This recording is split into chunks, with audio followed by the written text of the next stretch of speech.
Welcome to this presentation of UnifiQ.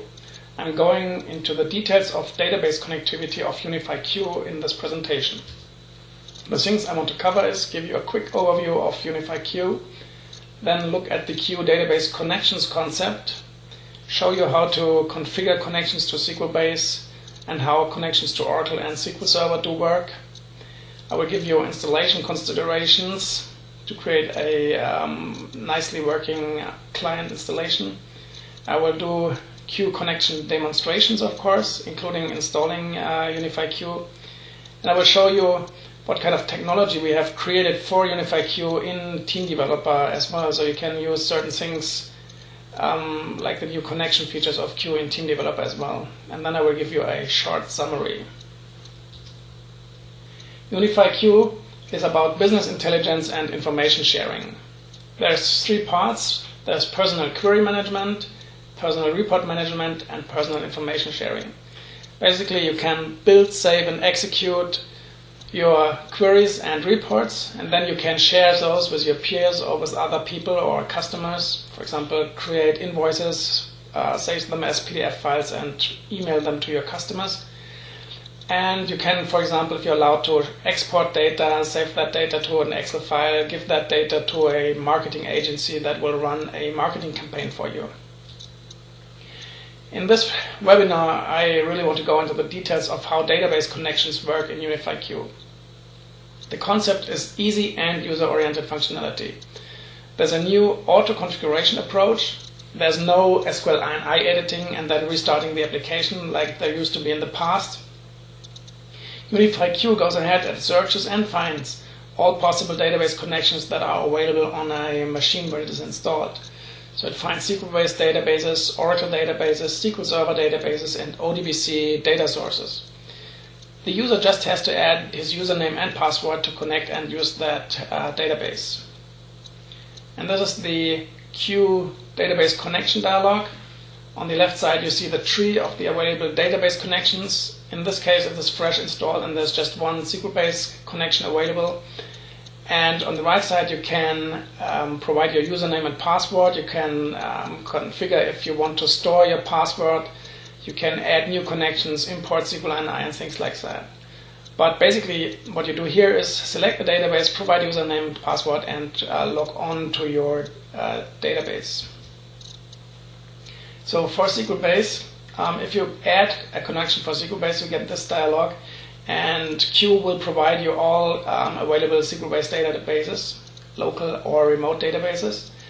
You just click on one of the databases in the list box on the right side, provide your username and password. You can do a test connection to verify if it works, and then apply edits to save the connection string to the configuration file. The same thing works for Oracle. If you click on the Oracle tab of the Configure Connections dialog, then Q finds all available Oracle database on that machine, and you can select one, provide username, password, again, test your connections, apply edits, and connect to that database. And that works for SQL Server as well. It will display the SQL Server available data sources. You can provide your username and password, do the test connection, and when you have configured your connections, you can always just by one click connect to that database. And the same is true for all ODBC data sources. So what you see here is the SQL.ini of a freshly installed UnifiQ. What you see is a pretty standard SQL.ini. It's a Win32 client section. Important are the Win32 client.dll, comdll libraries that are defined. All these need to be enabled so this new configuration will work. And as you notice below in the Aura gateway or Sybase gateway or ODBC router section, there are no remote DB name statements defined that in the past were used to allow you to connect to foreign databases. Now what we do is we create on-the-fly connection strings, as you can see in the last section that has a comdll SQL WS32 for SQL base, and this entry allows you to connect to server 1.island. So, connection strings. Define the database connections. There's no need for a remote DB name statement. The Win client DLLs need to be defined. The installer will do all that for you. and the connection strings are built of the form as you can see there. There's comdll equals and then the comdll like SQL WS32 for SQL base or SQL Aura32 for Oracle, and then the details like server name, database name, username, and so on. Q installation considerations. I wouldn't copy over existing SQL.ini files given the new structure of Q, because you could end up with some trouble.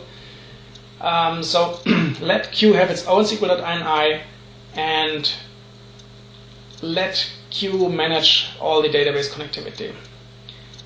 During installation, if a local or remote SQL-based installation is present, there will be a dialog where you will be asked, you did not select SQL-based server to be installed. Do you want to configure SQL.ini to connect to another SQL-based instance? I would say yes there. And then you just choose a directory where a SQL-based SQL.ini file is. And the settings of that file will be imported into the newly created SQL.ini of the Q installation. And really, if you want to reuse SQL.inis, you should use the import SQL.ini feature of the connections dialog in Q to import database connections that you have been using in the past. Now it's demo time. So here you see Unify Q running. If you want to connect to a database, you can either open a table, do a new query, and then you will be presented with the database connections dialog, or you can just press the database ribbon item and you will be presented with the login dialog. In the login dialog, you have a tree view of the available databases grouped by database manufacturer, and you just click on the database you want to connect to. If necessary, provide username and password. You can store that encrypted to not be required to always enter username and password if you like. You can do a test connection and see if that works, and just pressing connect connects to that database. Now in the status bar of Q, you will see you are connected to that database, and you also see the username you are connected to. Now you can do simple things in Q, like opening a table and edit that table, view that table, sort that table using all the nice new features of Q, group by country and zip, for example, and then print that content in a quick print preview, send that to the printer, and all the nice things like import export that Q can do. Now if you want to connect to another web database, or let's say to an Oracle database, what you do is you just go onto the Add New Connection button and select the tab of the database provider you want to look at. Now Q lists the available Oracle databases on these machines, or database connections I shall say. You just provide your username and password, type that in, and then you can do a test connection and see if that works. In my case that works nicely. Apply edits, stage the changes to the SQL.ini file, and now that database is available in the connection tree, and now I can connect to that database. See, now I'm connected to database XE user equals Martin, and I can do an open table from an Oracle database here and just select whatever table I want from this Oracle database. I can also connect to SQL Server databases, and I just do that by creating a new connection for SQL Server. Just select the right data source, provide the username and password, and you're done. Let's see if I did that correctly. Yes. SQL Server response, okay. Save the edits, okay. And now I can connect to a SQL Server and open a table, for example, from a SQL Server database. And I can go ahead, unload data from SQL Server, load it into SQL Base, and so forth. Now let me show you the SQL.ini file that has been created here. That is in program data, Unify Q, SQL.ini. And you can see I have the Win client DLLs here all configured, so I can use all these databases. But the remote DB name statements, they are all commented out, so there are no really active remote DB name statements. And you can see the 3 connection strings, one for SQL-based that was available from the beginning, then the SQL Server connection string that is here, and the Oracle connection string created here. So this has been created during the session of Q. The changes have been written to the SQL.ini file. No restart of the application was necessary to leverage that new functionality. Now let me show you the new parenthesis feature of Unify Q. To do so, I will open an existing query from my desktop, Q parenthesis, and go into the query settings of that query. There's one table selected, that's the company table from the island database. And in the conditions tab, you see 3 conditions defined. Zip is larger or equal than 20,000, and zip is smaller or equal than 30,000, or country equals Italy. And what you really want to do is now combine the first 2 conditions into one group by adding round brackets around them. So what you do is just click into that new cell here, and then into the cell where you want to close the bracket. And here you go, you have created a combined query condition that combines the both and conditions and adds the or outside the brackets. Now you can change to the SQL tab, and you see the correct SQL has been generated using the parenthesis settings that I have chosen here. And if I press OK, the right data will be selected. So you see all the zip codes that start with 2 and Italian rows are being selected from the database. Team Developer 5.2 lets you use unconfigured DB connections on the fly. So you can connect to a database that is not configured in the SQL.ini file. To do so, you need to use SQL Connect, and the SQL database system variable needs to be overloaded with the connection string. So you need to do something like set SQL database equals connection string, and so on. And here are some examples for ODBC, Oracle, Sybase, Informix, and so on. TD applications can also find installed DB connectivity on a machine. SQL list connections is a new function that returns the available database connections of a type. So you can, for example, find all the installed Oracle databases by looking into tnsnames.ora, which is done automatically, of course, by our software.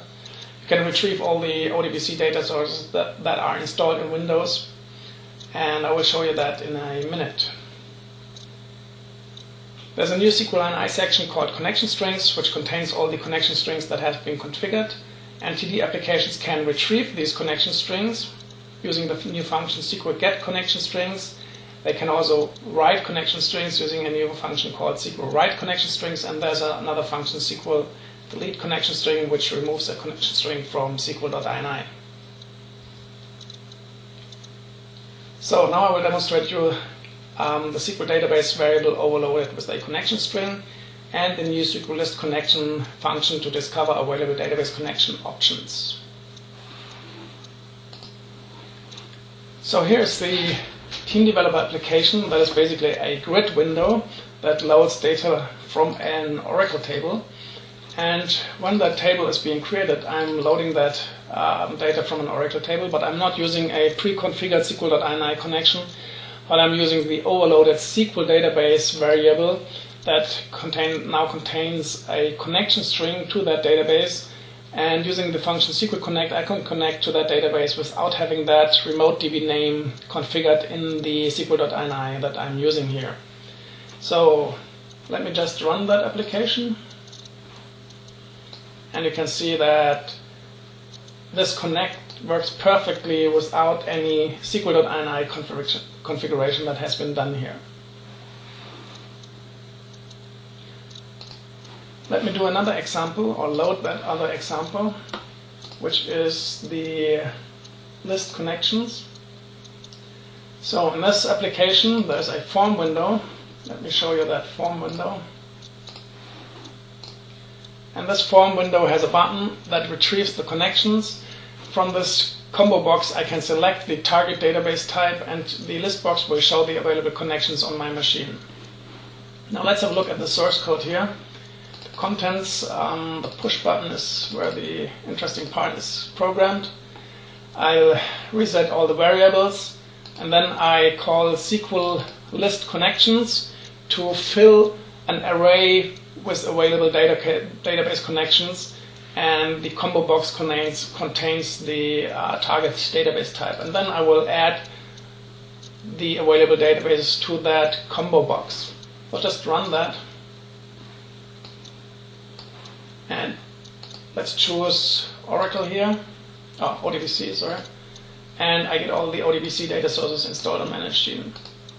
If I select Oracle, I get all the Oracle databases installed on my machine. So a simple and helpful new function to detect the available databases. And using the new SQL Connect, you will be able to connect to these databases without having configured them in SQL.ini files. UnifiedQ can be configured in several ways. The components that you get when you buy UnifiedQ, either through the online store or through one of the resellers or sales persons of Unify, you can install UnifiedQ as a read-only version, which is an installer setting, which disallows any DML being done to the database, so any data manipulation being done when a database user is connected that has rights to manipulate data. So you can force that no edits can be done to the database. You can install UnifiedQ as a full-featured package, and database edits will be allowed if the table rights allow that for a specified user. UnifiedQ includes a single-user version of SQL Base 11.5, including the SQL Base Command Center that allows you to do scheduled backups for your personal data that you store in that database. We have built in extensive language support, so you can install Q in English, German, French, Spanish, and Portuguese, and you can also switch the language after you have installed the product on your computer. UnifiedQ and user products. You can download UnifiedQ, a 45-day trial version, from our website. This version can be activated to a full product, and you can buy a license for that from our online store for $495. You will then get a key that can be used to unlock the trial version. There also are 25 user versions and 50 user versions available from Unify Sales. And there's complementary ISV deployment available. You can buy UnifiedQ to include Q into your applications, into your vertical or corporate applications. So when you install your applications, you will automatically install Q with that installation. The UnifiedQ EDP is available from 50 seats upwards, and contact Unify Sales for pricing on that. So this was the demonstration of how connectivity works in UnifiedQ. If you're interested in purchasing UnifiedQ, go to https://store.unify.com now to buy your license of UnifiedQ.